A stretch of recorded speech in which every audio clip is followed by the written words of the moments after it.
¿Qué tal, familia? Muy buenos días. ¿Cómo están? Gracias a Dios. Gracias a Dios porque podemos estar en este día, primer domingo del año.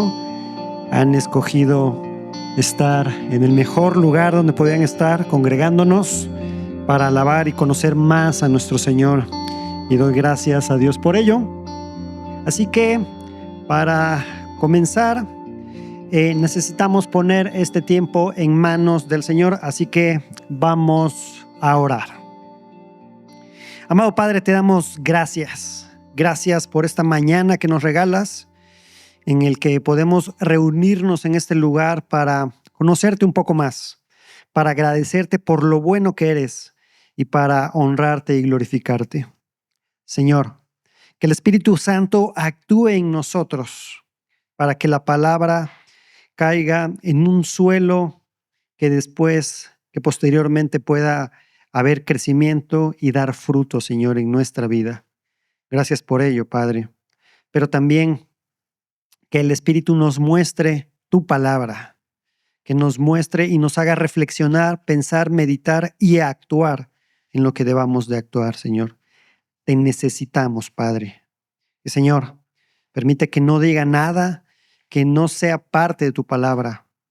Ayúdame, Padre, porque te necesito para exponer tu preciosa palabra de manera adecuada y que caiga en corazones deseosos de escucharte.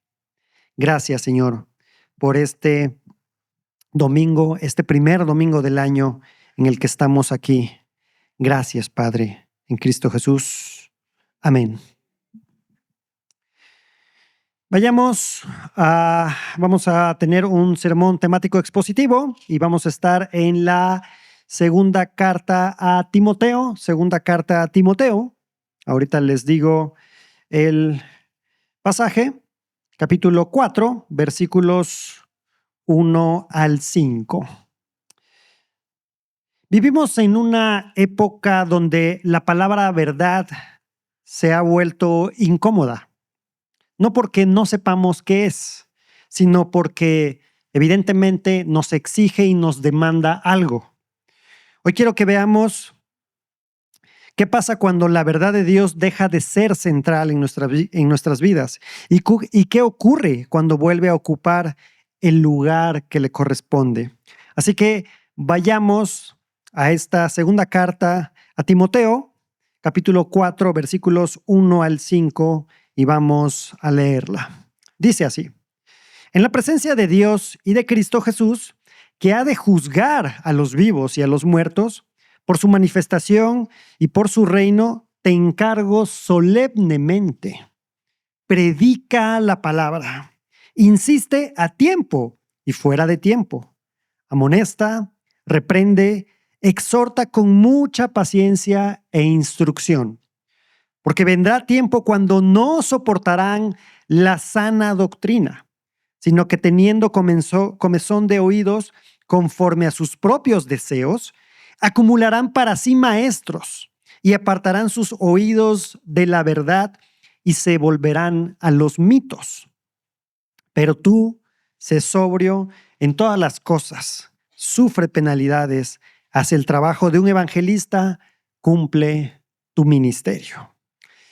Y el título del sermón para el día de hoy, que evidentemente se deriva de este texto, es La verdad que no queremos oír. La verdad que no queremos oír.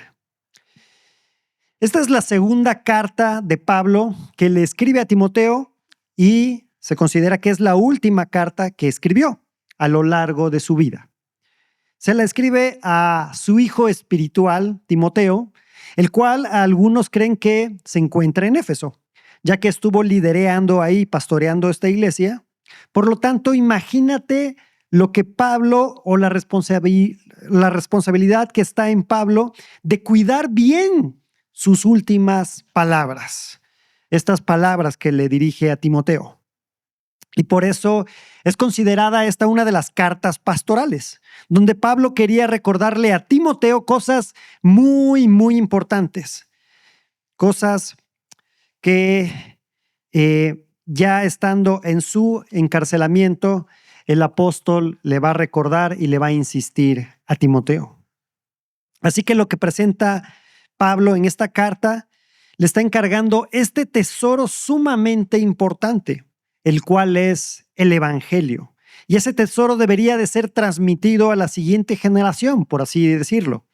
Y esto lo podemos ver ahí en 2 de Timoteo, capítulo 2, versículos 2, donde dice que encarga a hombres fieles que sean idóneos para enseñar también a otros. ¿Enseñar qué? El Evangelio.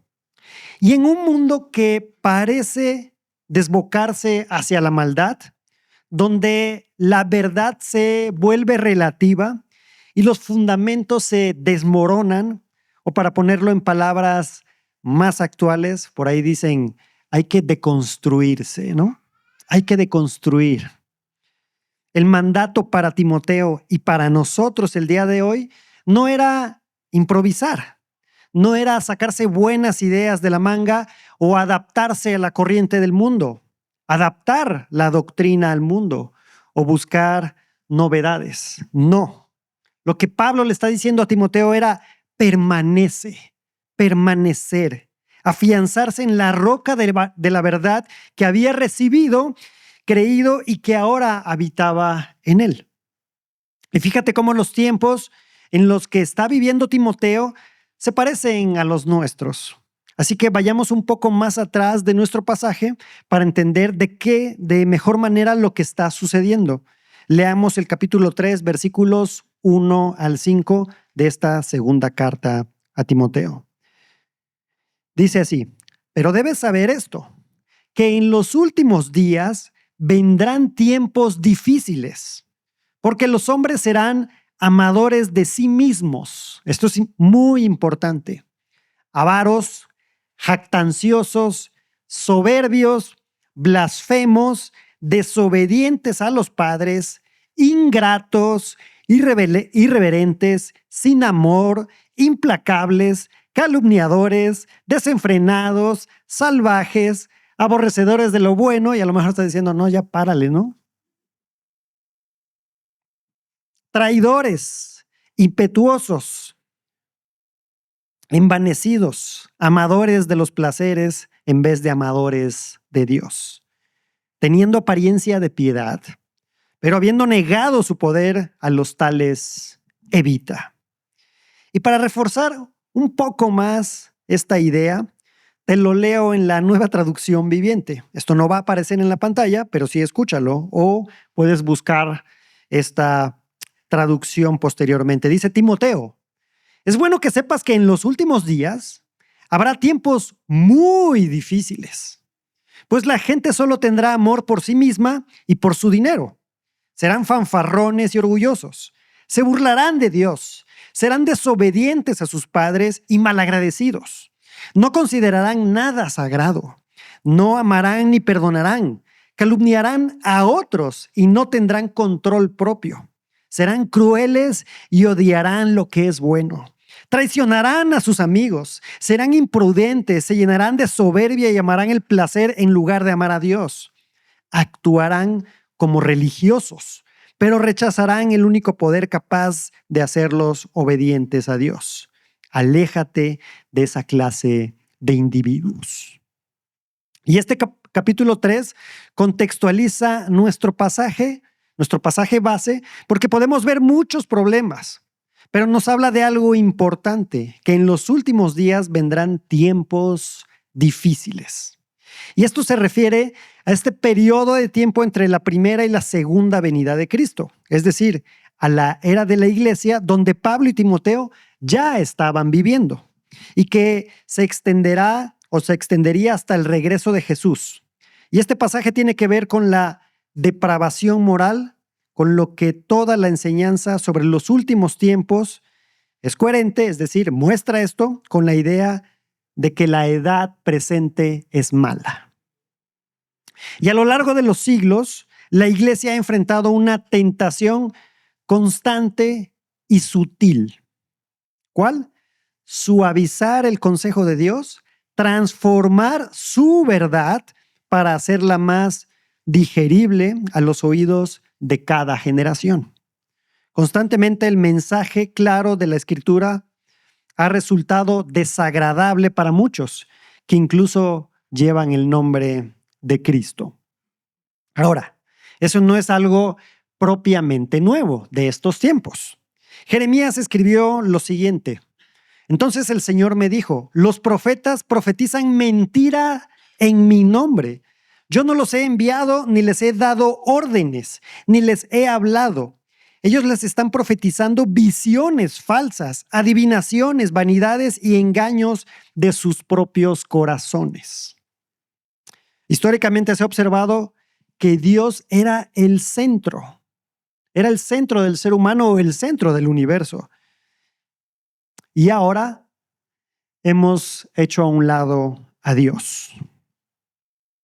Hay algunas razones y te doy varias. Por ejemplo, de por qué hicieron a Dios a un lado. Por ejemplo, la institucionalización de la iglesia. O por ejemplo, los sacramentos, que eran casi los hacías y ya no pasaba nada. O lo vimos cuando en esta época conocida como la Ilustración, se eleva la razón del pensamiento humano y se coloca en el altar. Lo vimos cuando también la fe, o lo estamos viendo cuando la fe se ha politizado. Es decir, haciendo del Estado el Dios. O cuando también queremos hacer un ecumenismo sin discernimiento, buscar una unidad a cualquier costo, aún a costa de la verdad.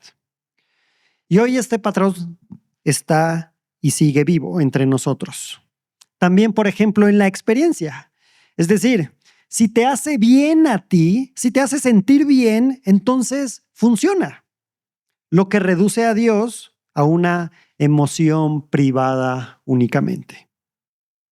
O por ejemplo, el pragmatismo, es decir, esto de la vida práctica, que juzga la verdad porque funciona o produce resultados. También esto que le podemos llamar subjetivismo, que es la búsqueda de una verdad personal y decimos, como diría por ahí, mi verdad, ¿no? Tú tienes tu verdad, yo tengo la tuya, yo te respeto y cada quien somos felices. ¿Y qué? ¿Qué termina pasando con esto? Que entronizamos el yo. Es decir, el yo se vuelve Dios. Y se vuelve, por lo tanto, la medida de todas las cosas. Cada quien tiene su propia medida. Y ese es el problema fundamental aquí. La idolatría del yo no es solamente un deseo de doctrina errónea o una doctrina conocida a la carta, ya que en la idolatría del yo, la autoridad final evidentemente ya no es Dios, eres tú. Son mis deseos, mis emociones y mis expectativas. Ahora, así que los hombres de estos tiempos difíciles, por lo tanto, se aman a sí mismos. Y evidentemente todos tendemos a escuchar las cosas para confirmar lo que ya creemos. Es decir, esto que sea a la medida. Pasa lo mismo en tus redes sociales que observas. Estos famosos algoritmos te proporcionan los videos que ya sabe que te gustan y con los que estás de acuerdo. Nos colocan las cosas que nos gustan y más porque evidentemente la verdad del evangelio nos confronta y nos demanda diferentes cosas. Nos demanda arrepentimiento, nos demanda confianza, perseverancia y en ocasiones también sufrimiento por el evangelio. Así que son tiempos difíciles y qué mejor que cuando se hace un corte de caja de un periodo de tiempo, el cual llamamos año, es adecuado pensar y meditar al respecto, en lo que queremos y el rumbo que vamos a tomar. Porque si bien acabamos de tener una época agradable, es decir, Navidad, en la que pasamos tiempo con la familia y que principalmente, al menos nosotros, recordamos el nacimiento de Jesucristo, y en una época donde se habla de paz, de amor, gozo, esperanza, entre otras cosas, las situaciones por las que estamos viviendo no desaparecen de la nada, simplemente porque se termina el año o inicia otro año. Esas situaciones, esos problemas, ahí siguen y no se van a ir por arte de magia. Por ejemplo, la contaminación sigue, las guerras están presentes, lo veíamos hace unas horas, el día de ayer. La pobreza, la corrupción, la enfermedad con la que batallas, esa relación tan difícil y que incluso dices que no vale la pena seguir.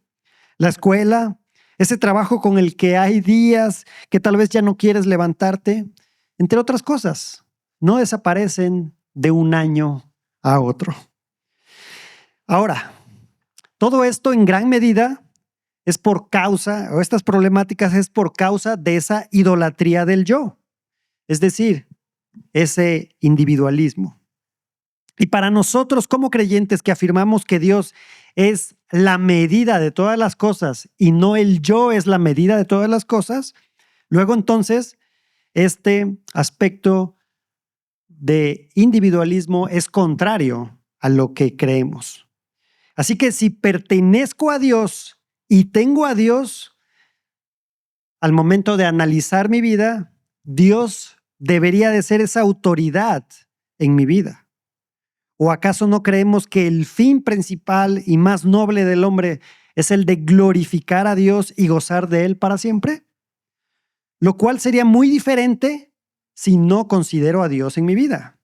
Dice el necio en su corazón, no hay Dios.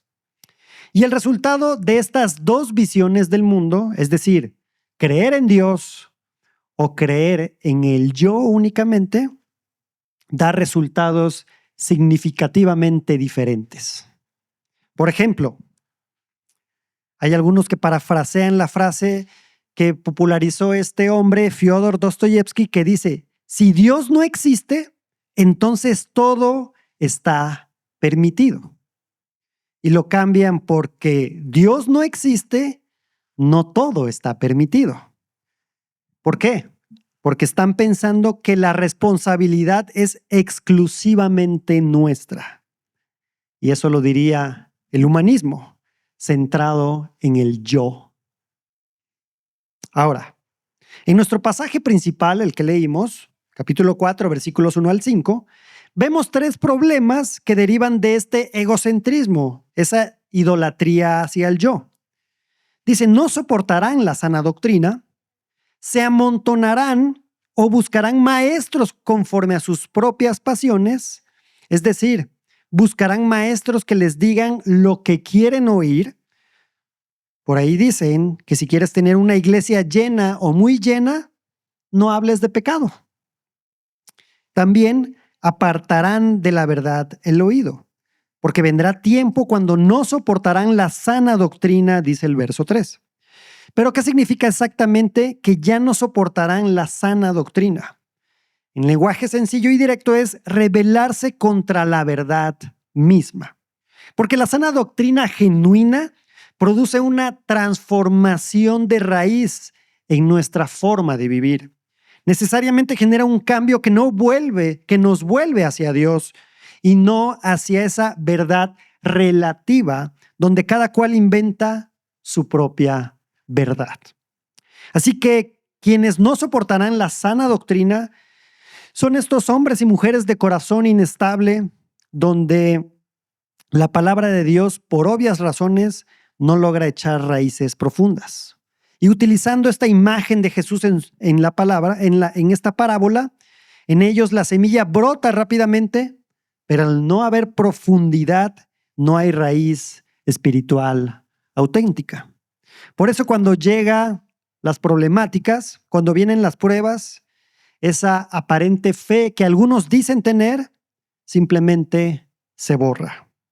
Mira la conversación que tuvo Jesús con Pilatos ahí en el pretorio. ¿Así que tú eres rey?, le dijo Pilato. Tú dices que soy rey, respondió Jesús. Para esto yo he nacido y para esto he venido al mundo, para dar testimonio de la verdad. Todo el que es de la verdad escucha mi voz. Entonces, este cuento de que hay muchas verdades, de que tú tienes tu verdad, yo tengo la mía y así nos vamos, evidentemente es falso. Por eso Jesús dijo testimonio de la verdad, no de una verdad. Por ahí hay un poeta español del siglo pasado que dice, la verdad es lo que es y sigue siendo verdad aunque se piense al revés. Te lo repito, la verdad es lo que es y sigue siendo verdad aunque se piense al revés. Por lo tanto, aquí vemos la urgencia del encargo de Pablo a Timoteo. Muchos que solo son cristianos de nombre, precisamente son los que no soportarán la sana doctrina y terminarán rechazando la predicación fiel de la palabra. Leamos nuevamente nuestro pasaje ahí a la mitad del verso 3 y continúa diciendo, sino que teniendo comezón de oídos, conforme a sus propios deseos acumularán para sí maestros y apartarán sus oídos de la verdad y se volverán a los mitos. Esa comezón de oídos se deriva de esos deseos personales. Te recuerdo cuál es el problema, el cual no es falta de verdad, sino el rechazo a la verdad. Por lo tanto, este problema no es solo de doctrina, es de idolatría. El yo y sus deseos ocupan el lugar de la verdad que nos ha revelado el Señor. Y la palabra misma nos muestra los efectos de conocer la verdad. Te doy algunos de estos efectos. Por ejemplo, la verdad nos hace libres. Y no precisamente libres para hacer lo que queramos, porque sería un grave error pensar eso, sino libertad del engaño del pecado. Jesús lo dijo, si ustedes permanecen en mi palabra, verdaderamente son mis discípulos y conocerán la verdad y la verdad los hará libres. Por ejemplo, la verdad reforma nuestra vida. No solo la verdad es conocimiento e información para nuestra mente, sino cambia nuestra vida o debería de reformar nuestra vida. Santifícalos en tu verdad. Tu palabra es verdad. También la verdad nos proporciona capacidad de discernimiento, ya que quien ama la verdad no necesita que le cosquilleen los oídos. Y esto es fundamental porque somos tentados de manera constante. Porque todo el que toma solo leche no está acostumbrado a la palabra de justicia, porque es niño.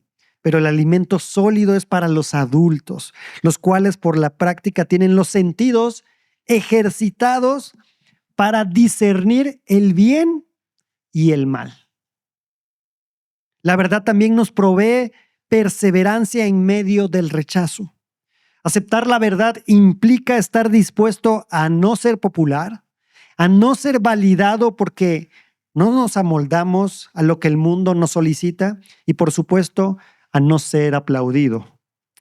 Pero tranquilo, Dios mismo nos dice que si el mundo nos odia, no es a nosotros propiamente, sino por causa de Él. Si el mundo los odia, sepan que me ha odiado a mí antes que a ustedes. Si ustedes fueran del mundo, el mundo amaría lo suyo. Pero como no son del mundo, sino que yo los escogí de entre el mundo, por eso el mundo los odia. Así que tranquilo cuando te digan retrógrada, ignorante, tonto, conservador o lo que ya te hayan dicho. Y frente a esa cultura, Pablo tiene ese encargo a Timoteo. Predica la palabra, persiste en esa predicación, aunque no sea oportuno, a corregir, a reprender y a animar. A ser sobrio, es decir, a mantener la mente clara en toda situación y a soportar aflicciones. Esto no es una teoría. Recuerda que se considera que Timoteo estaba pastoreando en Éfeso, una ciudad saturada de filosofía, de religiosidad, de presión cultural y maestros que acomodan el mensaje. ¿Te suena familiar a nuestra situación en nuestra Ciudad de México? Pablo es consciente de que sin una convicción profunda de la verdad en Timoteo, él va a tener problemas y muchos problemas. Ahora, piensa en esto conmigo, porque a lo mejor estás pensando, Julio, está bien, pero la verdad es que eran otros tiempos los que vivía Timoteo y Pablo. A Timoteo le tocó vivir eso y a nosotros lo nuestro.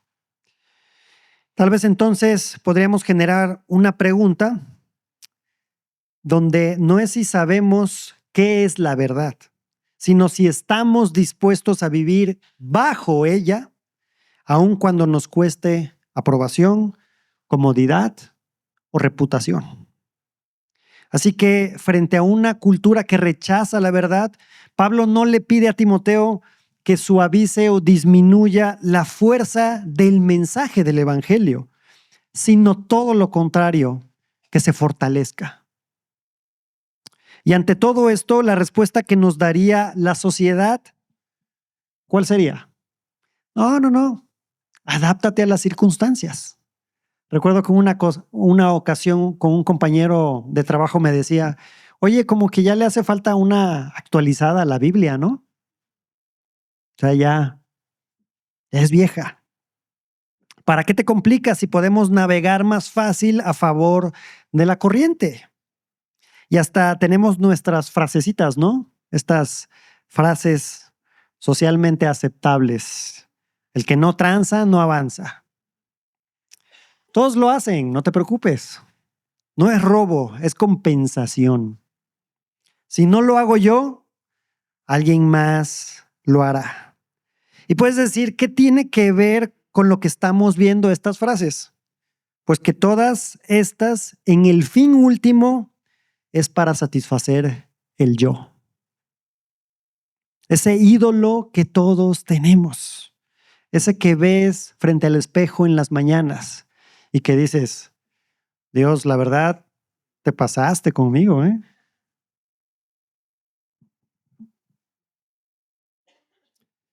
Ese es el problema de raíz, ese ídolo que nosotros tenemos, ese yo. Y cuando estaba leyendo y meditando al respecto para desarrollar este sermón, recordé a un rey de Israel, este rey llamado Josías, que si quieres puedes buscar un poco su historia ahí en el segundo libro de Reyes, capítulo 22-23, donde el sumo sacerdote Hilcías encuentra el libro de la ley, porque estaba perdido. No tenían esa ley escrita. Encuentran esto mientras realizaban reparaciones en el templo. El libro es leído y luego se lee al rey Josías. Pero cuando este último oye las palabras de la ley, ¿qué creen que pasa? Rasga sus vestidos, asumiendo el dolor que siente, al darse cuenta que no habían obedecido la ley de Dios y por lo tanto habían provocado la ira del Señor. Y cuando la palabra deja de ser central, a veces el pueblo no nota su desobediencia, porque simplemente la verdad de Dios la habían sustituido con algo más. Ese relativismo, con conocimiento, entre muchas otras cosas. Porque tendemos a realizarlo así. Porque si no conocemos la verdad, siempre vamos a pensar que tenemos mejores ideas o alguien más nos las va a dar. Nos toparemos con un influencer, con un coaching de vida. Alguien que ya probó y verificó aparentemente, o al menos eso dicen. Porque nuestro corazón tiende a buscar y satisfacer sus propios deseos y que si no estamos arraigados en la verdad del Señor, simplemente estaremos en nuestra propia verdad. Y lo que puede ser aún más riesgoso, modificar la verdad de Dios y pensar que sigue impoluta, sin cambios. Y algo importante, cuando la palabra regresa, revela todo lo que se había dejado de hacer. Nos confronta.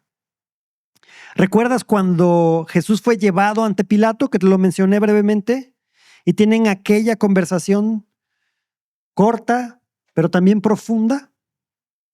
Jesús le dice, para esto he nacido, para dar testimonio a la verdad. Todo aquel que es de la verdad oye mi voz.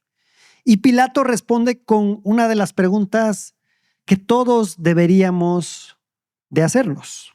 O ya no las hicimos en algún momento. ¿Qué es la verdad? Le dice Pilato. Y ante esa pregunta, ¿recuerdas qué fue lo que hizo Pilatos?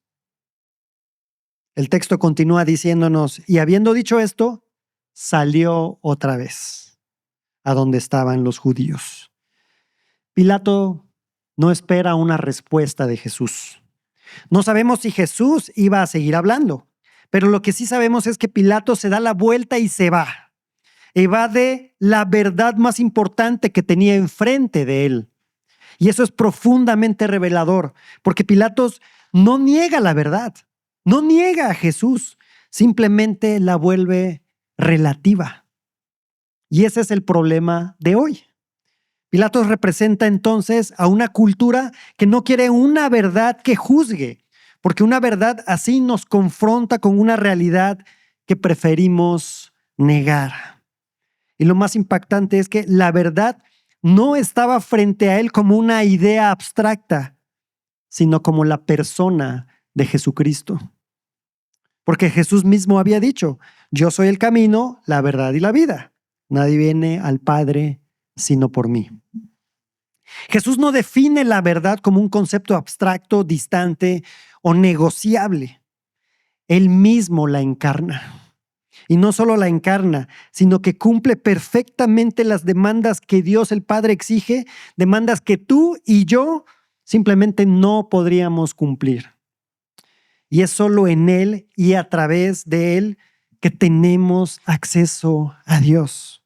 Y aquí está algo sumamente importante del Evangelio. Jesús no vino a suavizar la verdad, vino a cargar con su peso por nosotros, porque no había otra manera. La verdad tenía que ser satisfecha, la justicia tenía que ser cumplida, y él cargó con todo el peso del pecado. Mi pecado, tu pecado. Fue llevado a la cruz, aunque no lo merecía, aunque no tenía por qué beber ese trago tan amargo. La verdad misma fue golpeada, la verdad misma fue clavada en una cruz, para que hoy, cuando la verdad nos confronte, no tengamos que huir como Pilatos, sino correr hacia Cristo. Y para ti que a lo mejor no te consideras cristiano o estás dudando con todo esto, bueno, pues yo estoy aquí porque me trajo mi familiar, ¿no? ¿Qué vas a hacer hoy? ¿Te darás la vuelta y saldrás como Pilatos para seguir con tu vida de manera normal? ¿O tal vez, y solo tal vez, reaccionar como lo hizo ese rey que te mencioné, Josías, que cuando se dio cuenta de la palabra de verdad, le produjo una convicción de pecado, de ser consciente de la condición en la que se encontraba y que esto lo llevó a un arrepentimiento genuino? Y que posteriormente pudo ser evidente ese arrepentimiento en un cambio vivencial y no solamente de emociones o de lágrimas. No sé tú si eres de las personas que al iniciar un nuevo año hacen una lista de propósitos, ¿no? Tu listota ahí. O al menos se detienen por un momento a reflexionar qué cosas necesitan cambiar. O tal vez vienes tan acelerado, tan metido en la constante rutina que ni siquiera has tenido espacio para hacer una pausa y examinar tu vida. Pero para nosotros, los que ya conocemos al Señor, el Evangelio no es el punto de entrada a la fe. Es el fundamento de cada día de nuestra vida. Y si hoy vivimos en tiempos como los que Pablo describe, entonces esas palabras no son opcionales, son necesarias para nosotros. Pero recuerda esto, Pablo no le dice esto solo a un predicador, porque podrías decir, Julio, está bien, pero ya dijiste que es una carta pastoral, yo no soy pastor, me lavo las manos, ¿no? No, también va dirigida a ti, aquel discípulo promedio que está en las iglesias, no solamente a los pastores. Le habla a un creyente que vive en una cultura difícil a la verdad. Te comparto esta lista que nos deja Pablo en estos versículos. Te la recuerdo, predicar la palabra. Y esto no significa que tengas que hacerlo desde un púlpito, ni hablar todo el tiempo, aunque sí tienes que expresarla con palabras. ¿Qué tal si empiezas tal vez ordenando tu vida alrededor de la palabra? Permitir que la escritura tenga la última palabra sobre tus decisiones, sobre tus prioridades o sobre tus valores. Predicar la palabra comienza cuando la palabra te predica a ti mismo. Cuando dejas que te confronte, que te incomode y te moldee. También vivimos en una cultura que confunde amor con aprobación. Pero Pablo nos recuerda que amar también implica corregir y reprender. Claro, con paciencia y doctrina. Recuerda que corregir sin amor nos lleva al legalismo y amar sin corregir nos lleva a la indiferencia. En casa, en la iglesia, entre hermanos en Cristo, no siempre lo más amoroso es callar. A veces lo más amoroso es decir la verdad con gracia y también recibirla con humildad.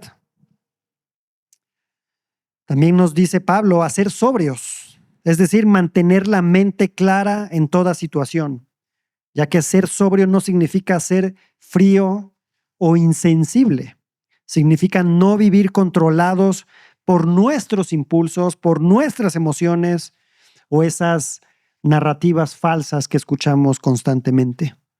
Y más en un mundo donde esas narrativas están ahí, en tu celular, en las redes sociales, que nos tratan de influir, donde vemos noticias de todo tipo y donde en nuestro México esas noticias nos han generado una polarización, donde o eres de izquierda, o eres de derecha, o eres fifí, o eres chairo. El creyente sobrio es aquel que no reacciona con el mundo o como el mundo, porque está siendo permeado por el evangelio.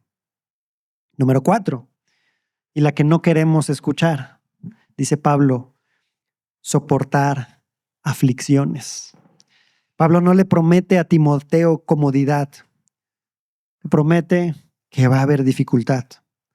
No le dice, si predicas la verdad, todo será más fácil, sino prepárate para sufrir. Sufrir por Cristo no es señal de fracaso, es evidencia de fidelidad. Cuando te llamen retrógrada, ignorante, conservador o intolerante, recuerda, no estás siendo rechazado por falta de amor, sino por amor a la verdad. Pablo no le dice a Timoteo, haz lo que puedas, le dice, sé fiel. Y esa misma invitación es para nosotros el día de hoy. Que tus propósitos para este año no se enmarquen persiguiendo aprobación, sino viviendo a la luz de la verdad. Ponte de pie y vamos a orar.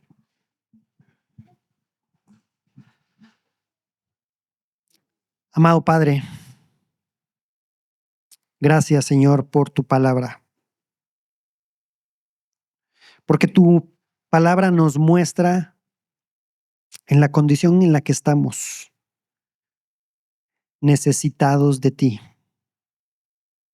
Aunque pensemos que estamos haciendo bien las cosas, que el mundo nos acepta, debemos de reflexionar a través de tu preciosa palabra y cuestionar hacia dónde vamos, qué rumbo queremos tomar, qué dirección llevamos. Padre, que este año que inicia, uno de nuestros propósitos sea mantenernos en tu verdad, porque queremos conocerte, porque queremos agradarte, porque queremos honrarte, Señor. Y Padre, tal vez si aquí alguien está dudando todavía ¿Qué es esto del Evangelio?